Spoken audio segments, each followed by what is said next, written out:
The views and opinions provided on this show are for informational purposes only and should not be misinterpreted as an offer to buy or sell any securities or to make or consider any investment or course of action. For more information, please go to passiveinvestorshow.com.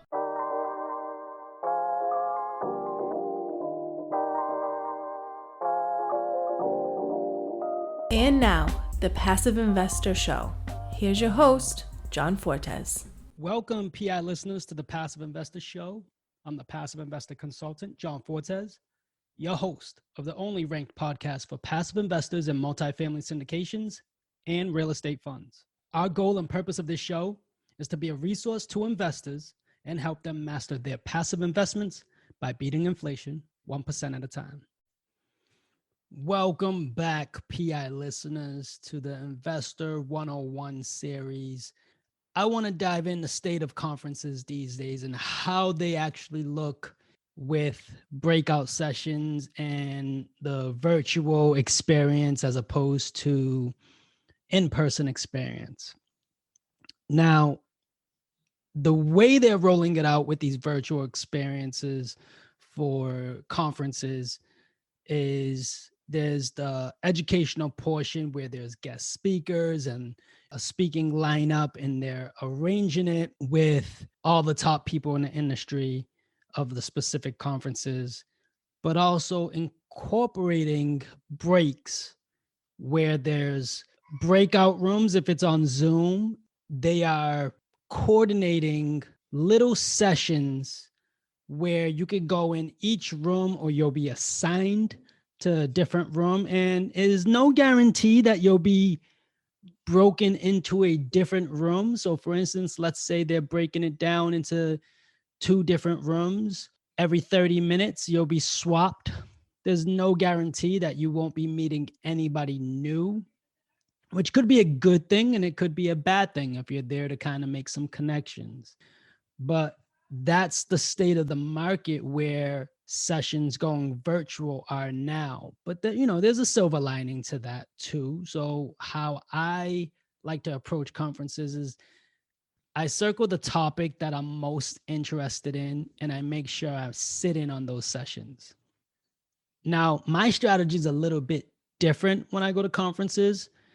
My game plan is meeting people on a one-on-one basis. So what does that look like is if I'm connecting with you, I try to connect with you from, let's say, from the morning and maybe we re-engaged all the way to lunch. And it's not so much we're hanging out with each other for 3 to 4 hours at a time. It's just, when there's another session that I'm really interested in sitting in on, I'll kind of pick up where we left off, where my conversation led off with you, or maybe you pick up a conversation where you left off with me. So it kind of goes hand in hand. So it kind of tells me if we're kind of vibing. It allows me to know, engage, and understand if we're going to keep in contact post the conference. So I like to do 1 to 2 meaningful connections a day at the conference. And I mean meaningful. Is this really going to carry on after this conference? I'm not there just to collect a bunch of names and wrap a rubber band around them and then go ahead and put them in my CRM system when I get home. I don't like to subscribe to that.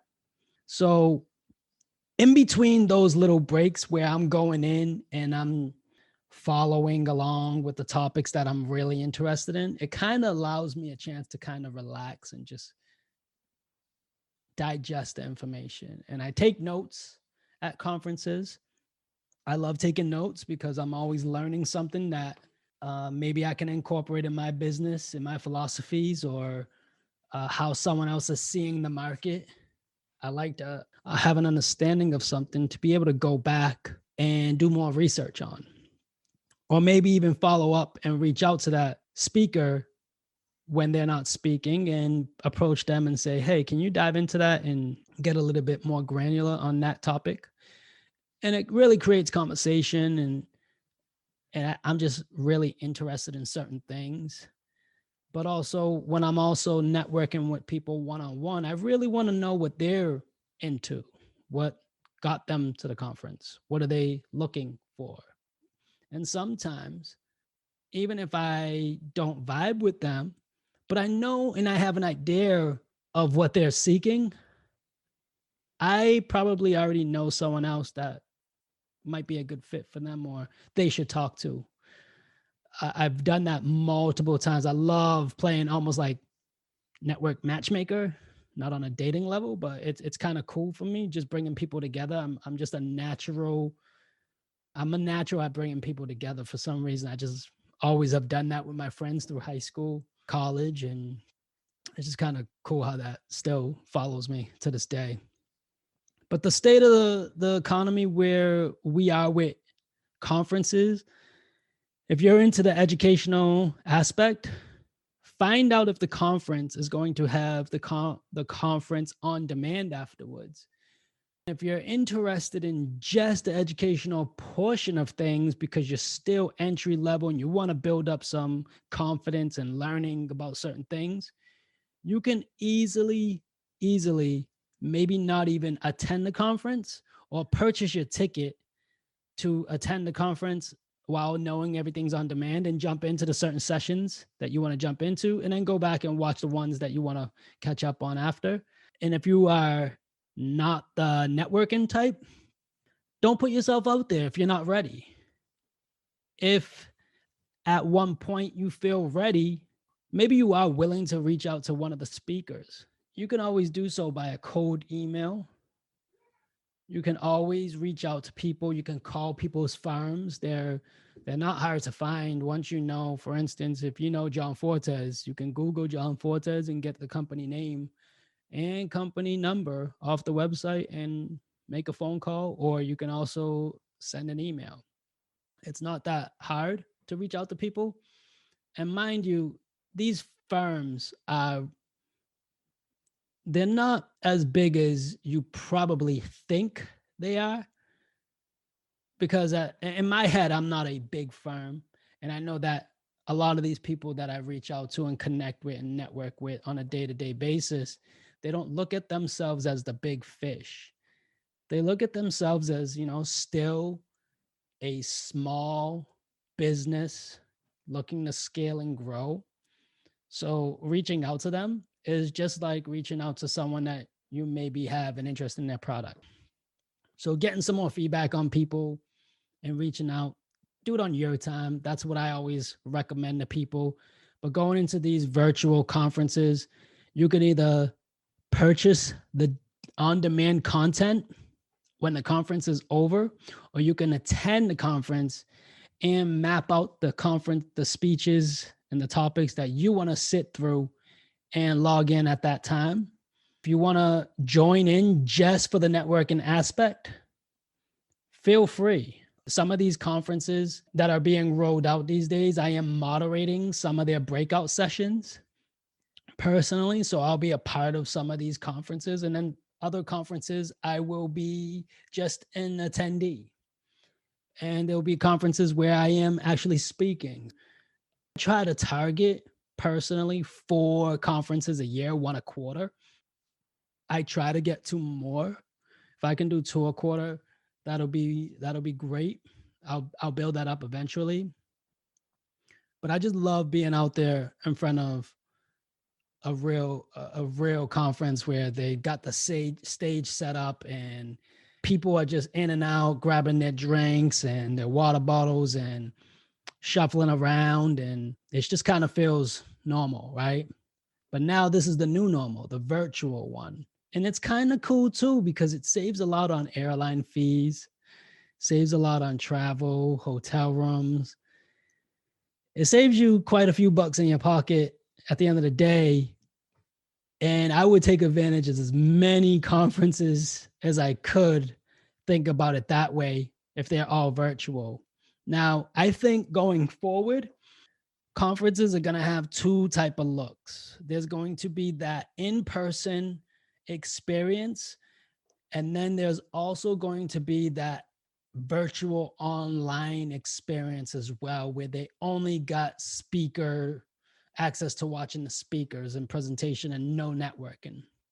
So I think that'll be the way that the conferences go in the future if they are in person. It satisfies the needs for two type of things. It satisfies the networking aspect if you're in person. And if you're really, really green to the space and you really want to get an understanding of certain things, I think the virtual moving forward, where you just have the speaker experience and you're just learning on the topics at hand. Have a strategy, have a plan. Don't get overwhelmed. My first conference, I'll tell you, I was super overwhelmed. I ran around with so many people and I shook so many hands. And man, I came home and I reached out to so many people and I felt like I needed a network, a vacation from my first conference. Now I know how to tackle my conferences accordingly. I have a plan. I'm going to connect with a few people. I know people now, kind of the same people bump into at different conferences. You experience to see I guess the regulars, you want to call them, but it's kind of cool. So you have some familiarity with some people in the area that coming from here, there, boom, and you're gonna link up with, and maybe even hang out for lunch because you already have that connection. Meeting people there at conferences is kind of cool. You always figure it out, like entrepreneurs always do, and the experience is great. And I think that's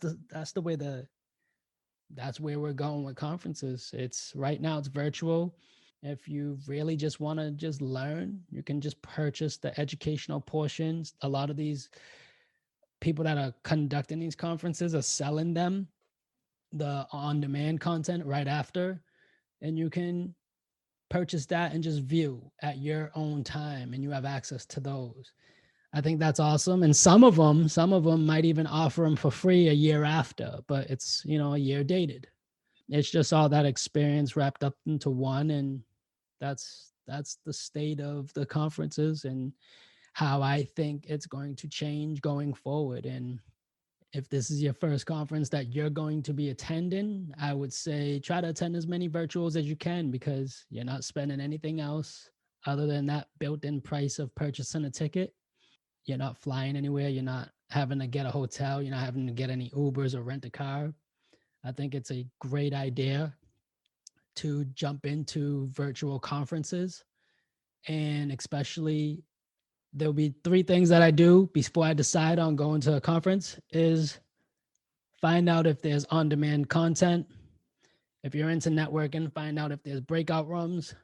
The last thing is, how long do you have that content to watch all those videos after the conference? On-demand video library, I like to make sure I have it for a good period of time where I can go ahead and dive into all the content that's there. Even if I'm not interested in it, I want to know I have enough time that if I do go through everything, I want to be able to dive into maybe that half hour and steal something from there. So that is my take and my views on conferences. Make sure you follow those 3 things. You want to make sure you reach out to those people conducting the conferences. Ask about the on-demand content. How long do you have access to that? And if you're into the networking, make sure you find out if there's any breakout rooms. Don't forget to download your free copy of the investment tracker. It allows you to track up to 5 investments, compare sponsors, markets, and most importantly, projected versus actual returns. To get your copy, go to www.projectedreturns.com. PI listeners, thank you for listening. As always, we hope this was the best resource for your investment strategy, but also the best use of your time. Remember, if this episode helps you, you can help us by leaving a review on iTunes. I hope you feel compelled enough to share it with someone you think this would resonate with as well. As much as it pains us to leave you, but you know what time it is. Time to go put this into practice. Till the next time we meet. Happy investing. PI listeners, I'm grateful for your time and I appreciate you for listening. It would mean the world to me if you went to iTunes and left a rating and written review. Let me know how you feel about the show. It really makes a big difference with getting the podcast out there. Don't forget about our Facebook group, where all of our guests are members of. I'll be there to answer any of your questions, or even questions you might have for future guests. Subscribe so you can get the latest episodes and our fan favorite quick hitters. Finally, I want to keep you updated, so head over to johnfortes.com and sign up for the newsletter. If you're interested in partnering with me, sign up on the contact page so you can talk to me directly. I look forward to connecting with you. Happy investing.